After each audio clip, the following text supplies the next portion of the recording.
اپنی تمام تر دولت کو اپنے شوہر کی خدمت میں پیش کرنا پیغمبر اسلام کی شریک حیات حضرت خدیجہ رضی اللہ تعالی عنہ کے جو تمام مصائب و آلام میں پیغمبر اسلام محمد مصطفیٰ صلی اللہ علیہ وسلم کے ہمراہ رہیں کہ ایثار و قربانی اور ان کے جذبہ خلوص کی یاد تازہ کر دیتا ہے۔ بے شک خدا پر ایمان انسان کے قلب کو قوت طاقت فراہم کرتا ہے تاکہ انسان مشکلات اور پریشانی کے عالم میں حلیم اور بردبار رہے۔ حضرت ابراہیم علیہ السلام کو نارے نمرودی میں ڈالا گیا تو اس وقت جناب سارہ موجود تھیں اور آپ کی سلامتی کے لیے بارگاہ پروردگار میں دعائیں کی تھیں، اور خدا کے حکم سے آگ گلزار ہو گئی اور دشمنوں کی تمام سازشیں ناکام ہو گئیں۔ اور اس واقعے کے بعد بت پرستوں نے حضرت ابراہیم، سارہ اور لوط علیہ السلام کو شہر سے باہر نکال دیا اور وہ لوگ شام کی طرف چلے گئے۔ جناب سارہ علیہ السلام نے دربدری اور سفر کی صعوبتوں کو برداشت کیا تاکہ ابراہیم علیہ السلام کے ذریعے دین کا پیغام زیادہ عام ہو سکے اور مدتوں شام میں رہے، اور اس دوران حضرت ابراہیم علیہ السلام لوگوں کو خدا کی دعوت دیتے رہے۔ ایمان و اخلاق کی پیکر حضرت سارہ عفت و پاک دامنی میں بے نظیر تھیں۔ آپ نہایت جمیل تھیں۔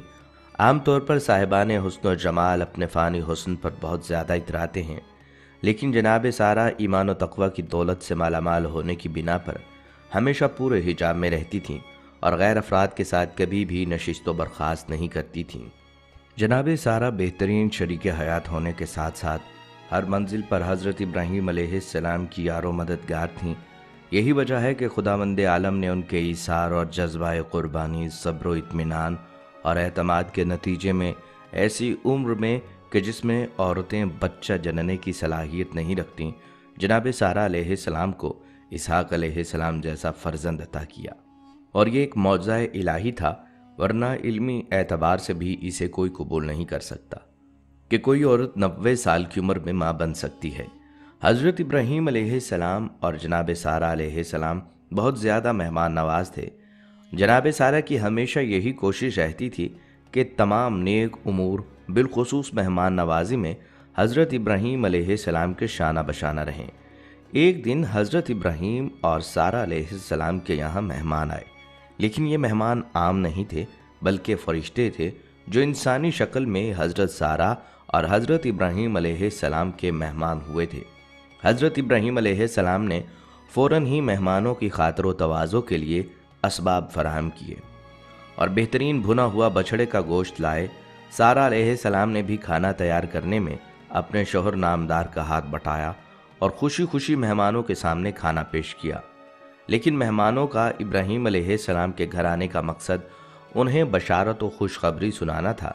وہ لوگ بڑھاپے کے عالم میں خداوند عالم کے فضل و کرم سے صاحب اولاد ہوئے، ایسا فرزند جس کا سارہ علیہ السلام نے مدتوں سے انتظار کیا، اور اسی طرح فرشتوں نے جناب سارہ کو ایک عظیم فرزند اسحاق کی خوشخبری سنائی۔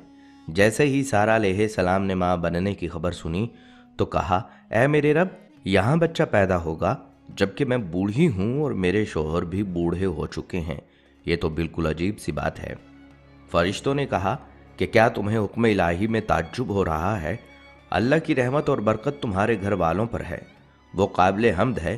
اور پھر پروردگار عالم نے حضرت سارہ علیہ السلام کو عظیم فرزند اسحاق علیہ السلام کی شکل میں عطا فرمایا۔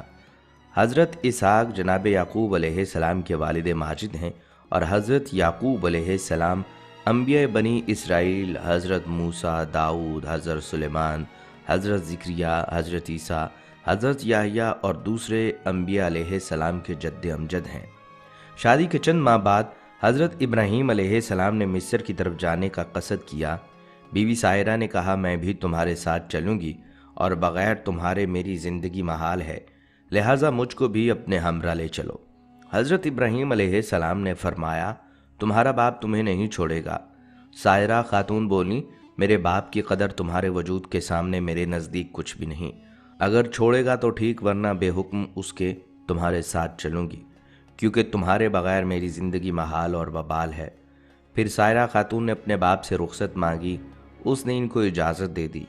تب حضرت ابراہیم علیہ السلام سائرہ خاتون کو لے کر شہر سے نکلے، اور اللہ تعالیٰ کا حکم بھی یہی تھا۔ راستے میں کچھ لوگوں نے کہا، اے حضرت ابراہیم علیہ السلام، مصر کا بادشاہ بہت ظالم ہے اور عورتوں کی بہت خواہش رکھتا ہے، بالخصوص عروس نو کا بہت زیادہ شائق ہے اور بہت جلد اس کی طرف مائل ہو جاتا ہے۔ اس کے راستے پر 10 آدمی متعین رہتے ہیں۔ جو کوئی مال و اسباب مصر لے کر جاتا ہے تو اس کو پکڑ کر اس سے اس مال کا محصول لیتا ہے، اور اگر کوئی سوداگر عورت کو ساتھ لے جاتا ہے تو اس سے اس عورت کو چھین لیتا ہے۔ یہاں سے حضرت ابراہیم علیہ السلام کی دوسری شادی کی ابتدا ہو رہی ہے۔ یہ سن کر ابراہیم علیہ السلام اندیشہ کرنے لگے، کیونکہ حضرت ابراہیم علیہ السلام ناموس میں بزرگ تھے اور سائرہ خاتون کے برابر حسینہ سارے جہاں میں کوئی عورت نہ تھی۔ اس راہ کے سوا جانے میں کوئی دوسری راہ بھی نہیں تھی۔ حضرت ابراہیم علیہ السلام نے ایک صندوق بنا کر سائرہ خاتون کو اس میں چھپا کر کفل لگا دیا اور صندوق کو اونٹ پر کسوا دیا۔ جب شہر میں پہنچے تو محصول کرنے والے آ کر صندوق کھولنے لگے تاکہ اس کی جنس دیکھ کر اس کے موافق اس کا محصول لیں۔ اس پر ابراہیم علیہ السلام نے فرمایا، صندوق مت کھولو، اس کا محصول جو ہوگا میں دوں گا۔ اگر تم چاہو تو صندوق کے وزن کے برابر سونا چاندی بھی لے لو، تم کو دے دی جائے گی۔ یہ سن کر اور بھی زیادہ اشتیاق ہوا کہ پتہ نہیں اس میں کیا چیز ہے، ضرور کھولنا چاہیے۔ چنانچہ انہوں نے بلا اسرار اس صندوق کو کھولا تو کیا دیکھتے ہیں کہ ایک انتہائی حسین و جمیل عورت اس صندوق میں بیٹھی ہے، جس کا ثانی اگر تلاش بھی کیا جائے تو ملنا ناممکن ہے۔ جب محصول والے حضرت ابراہیم علیہ السلام اور سائرہ خاتون کو بادشاہ کے نزدیک لے کر گئے تو بادشاہ ملعون نے پوچھا، یہ عورت تمہاری ہے؟ حضرت ابراہیم علیہ السلام نے بادشاہ کو جواب دیا، وہ اسلامی جواب تھا۔ آپ علیہ السلام نے فرمایا، یہ میری بہن ہے۔ بیوی کو بہن کہنا سابقہ شریعت میں درست تھا۔ یہ جواب سن کر اس ملعون نے کہا، تم اپنی بہن مجھے دے دو۔ تب ابراہیم علیہ السلام نے فرمایا، وہ اپنی ذات کی مالک ہے۔ سائرہ خاتون نے کہا، پناہ مانگتی ہوں میں اللہ سے۔ وہ ملعون یہ سن کر ہنسا اور حکم کیا کہ اس کو حمام میں لے جاؤ اور نہلا دہلا کر لباس فاخرہ پہنا کر خوشبو سے معطر کر کے میرے پاس لاؤ۔ ملعون کے حکم پر ایسا ہی کیا گیا۔ اللہ تعالیٰ نے حضرت جبرائیل علیہ السلام کو بھیجا کہ پردہ حضرت ابراہیم علیہ السلام کی آنکھوں سے اٹھا دیں، تاکہ حضرت ابراہیم علیہ السلام وہ تمام گفتگو جو وہ ملعون حضرت سائرہ بی بی کے ساتھ کرے سن سکیں اور ان کے تمام حالات آنکھوں سے دیکھ سکیں۔ جب جمال مبارک حضرت سائرہ خاتون کا اس ملعون نے دیکھا تو فوراً اس نے دست درازی کا قصد کیا۔ اسی وقت اس کا ہاتھ شل ہو گیا اور خشک ہو گیا۔ پھر اس نے چاہا کہ بے ادبی کرے، تب اللہ کے حکم سے اپنے زانوں تک زمین میں دھنس گیا۔ جب اس کا کوئی بس نہ چل سکا تو کہنے لگا، یہ عورت تو جادوگر ہے۔ حضرت سائرہ خاتون نے اس ملعون سے کہا، اے بدبخت، میں جادوگر نہیں ہوں، لیکن خداوند میرا خداوند قدوس کا دوست ہے، جو سب کی نگہبانی کرنے والا ہے اور خدا کریم کی درگاہ میں دعا کرتا ہے تاکہ تو مجھے بے عزت نہ کر سکے۔ یہ سن کر اس نے توبہ کی۔ فی الفور ہاتھ اس کا درست ہو گیا، زمین نے بھی اس کا ہاتھ چھوڑ دیا۔ پھر جب دوسری مرتبہ سائرہ خاتون کی طرف نگاہ بد سے دیکھا تو اسی وقت اندھا ہو گیا۔ تب اس ملعون نے کہا، اے بی بی معصوم، میرے حال پر دعا کر اور میں اس کام سے ہمیشہ کے لیے توبہ کرتا ہوں۔ جب حضرت سائرہ نے دعا کی تو اللہ تعالیٰ کے حکم سے اس کی آنکھیں اچھی ہو گئیں۔ پھر جب حالات ٹھیک ہوئے تو غلبہ شیطانی سے عہد شکنی کرنی چاہی کہ حضرت سائرہ خاتون پر دست دراز ہوں، تو اس وقت تمام بدن اس کا خشک اور شل ہو گیا اور پھر آنکھیں جاتی رہیں۔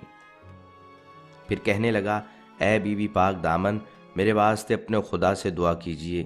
حضرت سائرہ خاتون بولی، اے بدبخت، یہ میری دعا نہیں بلکہ میرے شوہر جو میرے ساتھ ہیں ان کی دعا ہے، جو خداوند کریم کے دوست ہیں۔ اگر وہ چاہیں تو تجھے معاف کر دیں یا نہ کریں۔ تب اس نے کہا، حضرت ابراہیم علیہ السلام کو یہاں لاؤ۔ اس کے بلانے پر جب حضرت ابراہیم علیہ السلام وہاں تشریف لے گئے تو اس ملعون نے کہا، اے ابراہیم، مجھے معاف کیجئے، میں نے آپ پر بڑا ظلم کیا ہے اور میں اب توبہ نصوح کرتا ہوں۔ حضرت ابراہیم علیہ السلام نے اس بادشاہ سے یہ کہا، میرے حکم سے نہیں، یہ سب خداوند قدوس کے حکم سے ہوتا ہے، جو تمام جہانوں کا رب اور مالک ہے۔ دیکھو خدا کی مرضی کیا ہے، اسی کے مطابق کرنا ہوگا۔ اسی وقت حضرت جبرائیل علیہ السلام نے آ کر فرمایا، اے ابراہیم، خدا تعالیٰ نے تمہیں سلام کہا ہے اور فرمایا ہے کہ جب تک یہ تمام ملک اور خزانہ تم کو نہ دے تم ہرگز اس سے راضی نہ ہونا۔ پھر حضرت ابراہیم علیہ السلام نے اس بادشاہ سے یہ بات کہی کہ میرا رب ایسا فرماتا ہے۔ بادشاہ نے یہ باتیں سنتے ہی تمام سلطنت اور خزانہ حضرت ابراہیم علیہ السلام کو دے دیا۔ یہ کیفیت ہونے پر حضرت ابراہیم علیہ السلام نے اس بادشاہ کے حال پر دعا کی۔ اس نے دعا کی برکت سے صحت و تندرستی پائی۔ ناظرین، یہ بھی روایت ہے کہ ابراہیم علیہ السلام نے اس مملکت کے 2 حصے کر کے جو جانب کنعان تھا وہ آپ علیہ السلام نے خود رکھ لیا اور باقی جو بچا اسی کو واپس کر دیا۔ بادشاہ نے ایک صاحبزادی دوشیزہ نیک روح خوبصورت صاحب جمال لا کر حضرت سائرہ خاتون سے کہا، اے نیک بخت بی بی، میں نے تمہاری بے حرمتی کی کوشش کی اور میں نے تم کو دیکھ کر اندیشہ بد کیا۔ تمہارے معاف کرنے کے شکرانے میں یہ بی بی ہاجرہ تم ہی کو دیتا ہوں اور جو گناہ مجھ سے ہوئے ہیں معافی چاہتا ہوں۔ حضرت ابراہیم علیہ السلام حضرت سائرہ خاتون اور بی بی ہاجرہ کو لے کر کنعان چلے گئے۔ راستے میں حضرت سائرہ خاتون اپنا حال جو بادشاہ کے ہاں گزرا تھا وہ بیان کرنے لگی۔ حضرت ابراہیم علیہ السلام نے کہا، اے سائرہ خاتون، تم خاطر جمع رکھو، اب کچھ اندیشہ مت کرو۔ اللہ تعالیٰ نے اپنے فضل و کرم سے میری آنکھوں کے سامنے سے پردہ غیب اٹھا دیا۔ جو باتیں تجھ پر گزرتی رہیں مجھ پر سب ظاہر ہوتی رہیں، اور جو تم کہتی اور کرتی رہیں سو وہ میں نے دیکھا اور میں برابر سنتا تھا۔ بعد اس کے سائرہ نے حضرت بی بی ہاجرہ کو حضرت ابراہیم علیہ السلام کی خدمت میں دے دیا۔ کئی محققین کے مطابق حضرت ہاجرہ بادشاہ کی لونڈی نہیں بلکہ بیٹی تھیں۔ حضرت سارہ حضرت ہاجرہ کو لے کر حضرت ابراہیم علیہ السلام کے پاس تشریف لائیں تو دیکھا کہ وہ نماز میں مصروف ہیں۔ فارغ ہو کر بیوی سے سوال کیا، کیا ہوا؟ حضرت سارہ نے جواب دیا کہ اللہ نے کافر کے مکر کو رد کر دیا اور فاجر کی برائی کو اس کے سینے میں دفن کر دیا۔ اس واقعے کے بعد حضرت ابراہیم علیہ السلام فلسطین منتقل ہو گئے۔ ادھر مصر سے نکلے ہوئے 10 سال کا عرصہ گزر چکا تھا، لیکن حضرت سارہ اولاد کی نعمت سے اب تک محروم رہیں، حالانکہ اللہ تعالیٰ نے ابراہیم علیہ السلام سے اولاد دینے کا وعدہ فرمایا تھا۔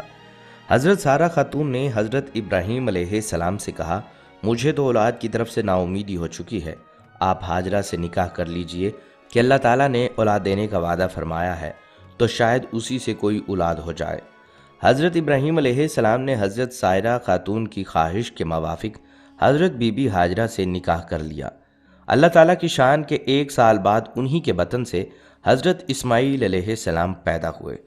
حضرت سائرہ کی وفات کی تھوڑی مدت کے بعد ابراہیم علیہ السلام ایک اور عورت کو اپنے نکاح میں لائے جس کا نام قطورہ یا قنطورہ تھا، جس کے بطن سے 6 لڑکے پیدا ہوئے۔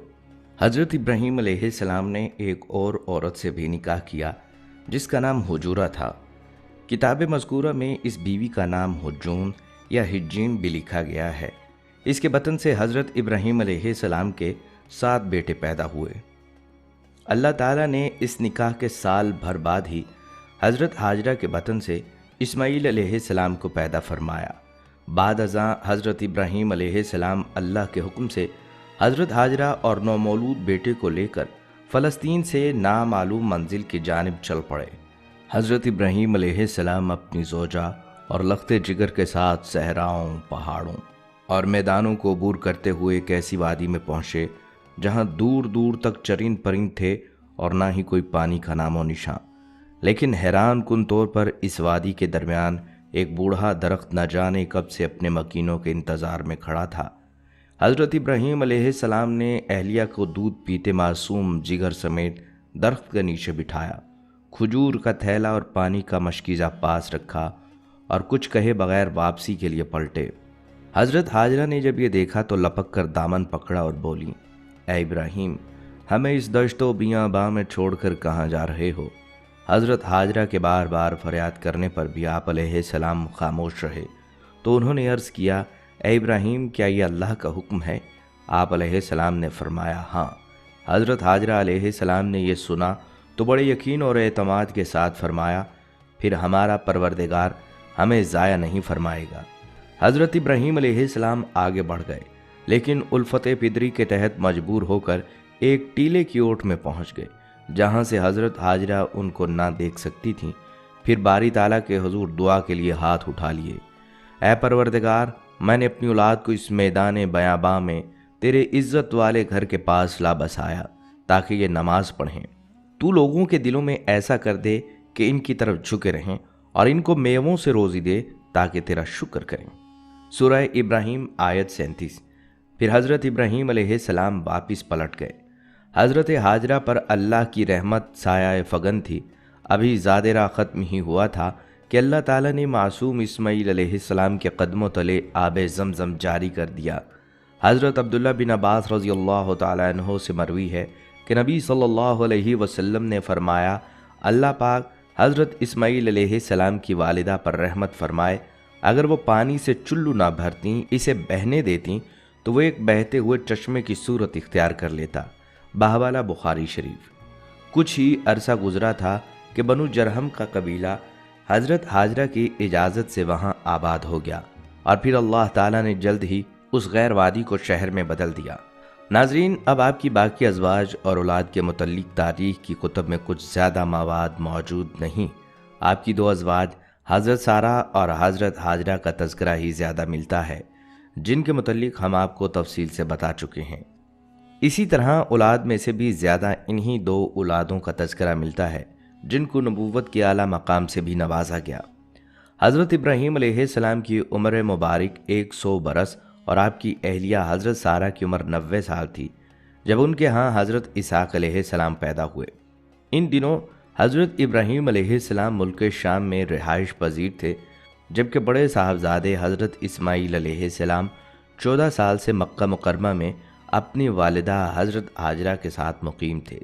ایک دن اللہ نے فرشتوں کی ایک جماعت کو زمین پر بھیجا تاکہ وہ قوم لوط پر عذاب الہی نازل کریں جو حد سے گزر چکی تھی۔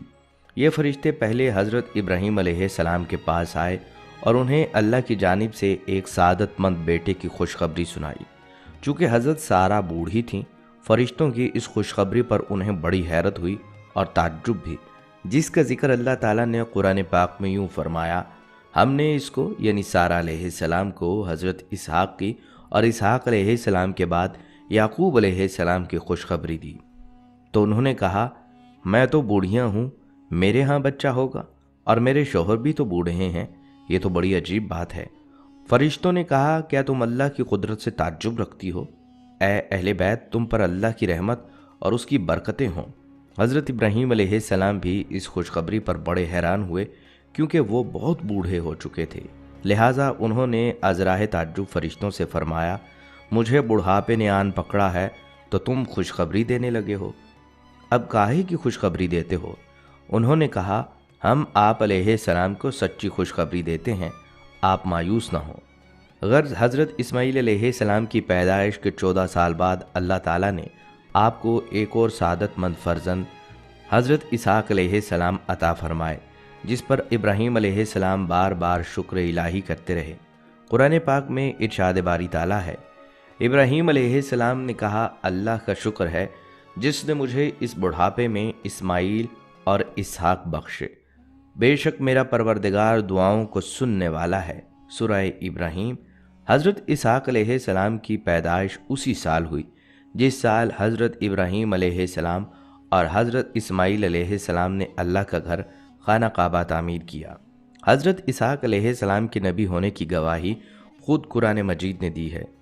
اللہ تعالیٰ نے ارشاد فرمایا، اور ہم نے ان کو اسحاق علیہ السلام کی بشارت بھی دی کہ وہ نبی اور نیکوکاروں میں سے ہوں گے، اور ہم نے ان پر اور اسحاق علیہ السلام پر برکتیں نازل کیں، اور ان دونوں کی اولاد میں صالح لوگ بھی ہیں اور اپنے آپ پر سرئی ظلم کرنے والے یعنی گنہگار بھی ہیں۔ حضرت اسحاق علیہ السلام کو اللہ تعالیٰ نے نبوت عطا فرمائی اور آپ علیہ السلام کی اولاد بنی اسحاق کہلائی۔ بعد ازاں بنی اسرائیل میں جتنے بھی نبی پیدا ہوئے سب کے سب آپ ہی کی نسل سے تھے۔ چنانچہ قرآن پاک میں اللہ تعالیٰ فرماتا ہے، اور ہم نے انہیں اسحاق علیہ السلام اور یعقوب علیہ السلام بخشے اور ان کی اولاد میں پیغمبری اور کتاب مقرر کر دی، اور ان کو دنیا میں بھی ان کا صلہ عنایت کیا اور آخرت میں بھی نیک لوگوں میں ہو گئے۔ حضرت اسحاق علیہ السلام کی شادی حضرت ابراہیم علیہ السلام کے بھائی ناحور کی پوتی رفقہ سے ہوئی۔ شادی کے وقت حضرت اسحاق علیہ السلام کی عمر 40 سال تھی۔ انہیں اولاد کی بڑی خواہش اور تمنا تھی، جس کے لیے وہ بارگاہ الہی میں دعائیں کیا کرتے تھے۔ آپ کی دعائیں قبول ہوئیں اور شادی کے 20 برس بعد اللہ تعالیٰ نے آپ علیہ السلام کو 2 جڑواں بیٹے عطا کیے۔ پہلے کا نام مہیسر رکھا گیا، جسے اہل عرب مہیس کے نام سے پکارتے ہیں، ان کی اولاد رومی کہلاتی ہے۔ دوسرے کا نام یعقوب رکھا گیا، جن کا لقب مورخین تحریر کرتے ہیں اسرائیل تھا، اور ان کی نسل بنی اسرائیل کہلاتی ہے۔ حضرت اسحاق علیہ السلام اپنے بڑے بیٹے مہیس سے زیادہ محبت کرتے تھے، جبکہ ان کی اہلیہ رفقا اپنے چھوٹے بیٹے یعقوب کو زیادہ چاہتی تھیں۔ آخری عمر میں حضرت اسحاق علیہ السلام کی بینائی ختم ہو گئی تھی اور آپ علیہ السلام نابینا ہو گئے تھے۔ دونوں سعادت مند بیٹے باپ کی بے حد خدمت کیا کرتے تھے۔ بڑا بیٹا شکار کا شوقین تھا اور عموماً شکار کا گوشت لا کر والد کو کھلایا کرتا تھا، جس کے بدلے اسے خوب دعائیں ملتی۔ ایک دن کا واقعہ ہے کہ حضرت اسحاق علیہ السلام کا شکار کا گوشت کھانے کو دل چاہا، تو انہوں نے مہیس سے اپنی خواہش کا اظہار کیا۔ وہ والد کے لیے شکار کی تلاش میں نکل کھڑا ہوا۔ ادھر والدہ نے جب یہ سنا تو چھوٹے بیٹے یعقوب علیہ السلام سے کہا، بیٹا کیا ہی اچھا ہو کہ تم مہیس کے آنے سے پہلے بکری ذبح کر کے والد کو پیش کر دو، اس طرح تمہیں دعائیں مل جائیں گی۔ حضرت یعقوب علیہ السلام نے والدہ کی ہدایت پر عمل کیا اور جلدی سے بکری کا گوشت بھون کر والد کی خدمت میں پیش کر دیا۔ نابینا والد نے کھانا تناول کرتے ہوئے دعائیں دیں کہ اللہ تمہیں بلند مرتبے پر فائز کرے اور تمہاری نسل میں انبیاء اور بادشاہ پیدا فرمائے، تمہیں کشادہ رزق اور اولاد کثیر عطا فرمائے۔ کچھ دیر بعد بڑے صاحبزادے شکار کا گوشت لے کر خدمت میں حاضر ہوئے اور تناول فرمانے کی درخواست کی، جس پر اسحاق علیہ السلام کو بڑا تعجب ہوا۔ وہ گویا ہوئے، اے بیٹے یہ کیا ہے؟ مہیس نے کہا، یہ وہ شکار کا گوشت ہے جس کی آپ نے مجھ سے فرمائش کی تھی۔ حضرت اسحاق علیہ السلام نے مزید حیران ہو کر فرمایا، تو وہ کچھ دیر پہلے جو مجھے کھلا چکے ہو؟ اب مہیس کے حیران ہونے کی باری تھی۔ بولے، ابا جان میں تو بھی شکار کا گوشت لے کر آیا ہوں، اس سے پہلے تو میں نہیں آیا۔ حضرت اسحاق علیہ السلام سمجھ گئے کہ وہ چھوٹے بیٹے یعقوب علیہ السلام لائے ہوں گے، چنانچہ آپ نے مہیس کے لائے ہوئے کھانے کو بھی تناول فرمایا اور اسے دعا دی کہ تمہاری نسل خوب سرسبز و شاداب زمین پر خوب پھیلے اور پھولے، ان کے پھلوں اور رزق میں اللہ خوب برکت عطا فرمائے۔ مہیس کو اپنے بھائی یعقوب علیہ السلام کا سبقت لے جانا اور پہلے دعائیں لینا سخت ناگوار گزرا، اور وہ یعقوب علیہ السلام کے دشمن بن کر ان کی جان کے در پہ ہو گئے۔ والدہ نے جب مہیس کے غم و غصے کو دیکھا تو انہیں خوف محسوس ہوا، اور انہوں نے چھوٹے بیٹے یعقوب علیہ السلام سے کہا، تم فوری طور پر شام چھوڑ کر اپنے ماموں کے پاس چلے جاؤ، مجھے ڈر ہے کہ مہیس تمہیں قتل نہ کر دے۔ جب بھائی کا غصہ ختم ہو گیا تو میں تمہیں واپس بلوا لوں گی۔ حضرت اسحاق علیہ السلام کو بھی معاملات کی نزاکت کا احساس تھا، چنانچہ انہوں نے اس فیصلے کی حمایت کرتے ہوئے حضرت یعقوب علیہ السلام کو فوری جانے کا مشورہ دیا۔ حضرت یعقوب علیہ السلام والد اور والدہ سے دعائیں لے کر ملک شام سے ہجرت کر گئے۔ ناظرین، بنی اسرائیل نے اللہ کی کتاب توریت میں تحریف کرتے ہوئے حضرت اسحاق علیہ السلام کو ذبیح اللہ قرار دیا ہے۔ توریت میں یوں تھا کہ اللہ نے اپنے اکلوتے بیٹے کو ذبح کرنے کا حکم دیا۔ اسرائیلیوں نے اس میں تحریف کر کے یوں کر دیا، اللہ نے ابراہیم علیہ السلام کو اپنے پہلے بیٹے اسحاق علیہ السلام کو ذبح کرنے کا حکم دیا۔ یہاں لفظ اسحاق ان کی طرف سے توریت میں اضافہ ہے، اور یہ سراسر جھوٹ، بہتان اور گمراہی ہے، جس کی وجہ سے بنی اسرائیل کا اہل عرب سے حسد ہے۔ اللہ تعالیٰ نے جس وقت ذبح کا حکم دیا اس وقت اسماعیل علیہ السلام ہی اکلوتے بیٹے تھے۔ بنی اسرائیل اہل عرب سے اس لیے حسد کرتے ہیں کہ اہل عرب حضرت اسماعیل علیہ السلام کی نسل سے ہیں، اور ان میں سب سے افضل، عظیم المرتبت اور اللہ کے آخری پیغمبر حضرت محمد مصطفیٰ صلی اللہ علیہ وسلم بھی ہیں۔ بنی اسرائیل کی شدید خواہش ہے کہ وہ عظیم اور جلیل القدر شرف و مرتبہ جو مسلمانوں کو ملا ہے اسے غلط قرار دے کر خود سے منسوب کر لیں، اور اپنے اسی مذموم اور جھوٹے منصوبے کی خاطر انہوں نے اللہ کی کتاب توریت میں بھی تبدیلی کر ڈالی۔ دوسری طرف اگر حضرت اسماعیل علیہ السلام کی بات کی جائے تو اللہ تعالیٰ نے اسماعیل علیہ السلام کو حجاز مقدس اور اس کے آس پاس کی تمام آبادیوں نیز بنو جرہم، قوم عمالیق اور اہل یمن کی طرف نبی بنا کر بھیجا۔ آپ علیہ السلام ہمارے پیارے نبی صلی اللہ علیہ وسلم کے جد اعلیٰ ہیں۔ قرآن مجید میں حضرت اسماعیل علیہ السلام کے 3 اوصاف صراحت کے ساتھ بیان کیے گئے ہیں۔ تعمیر کعبہ کے دوران اپنے والد ابراہیم علیہ السلام کے ساتھ شانہ بشانہ شریک رہے، آپ علیہ السلام وعدے کے بڑے پکے اور سچے تھے۔ آپ علیہ السلام لوگوں کو نماز اور زکوٰۃ کا حکم دیتے رہے تاکہ وہ اللہ کے عذاب سے بچ جائیں۔ اللہ تعالیٰ قرآن پاک میں فرماتے ہیں، اے نبی، کتاب میں اسماعیل علیہ السلام کا بھی ذکر کیجیے۔ بے شک وہ وعدے کے سچے اور ہمارے بھیجے ہوئے نبی تھے، اور وہ اپنے گھر والوں کو نماز اور زکوٰۃ کی تعلیم دیتے تھے، اور وہ اپنے پروردگار کے ہاں پسندیدہ اور برگزیدہ تھے۔ ناظرین، یہ تھی ہماری آج کی ویڈیو جس میں ہم نے حضرت ابراہیم علیہ السلام کی ازواج و اولاد کے متعلق بات کی۔ اگلے حصے میں ہم حضرت ابراہیم علیہ السلام کے ہاتھوں بیت اللہ کی تعمیر کے متعلق بات کریں گے۔ اگلی ویڈیو تک ہمارا ساتھ دیجیے، ملتے ہیں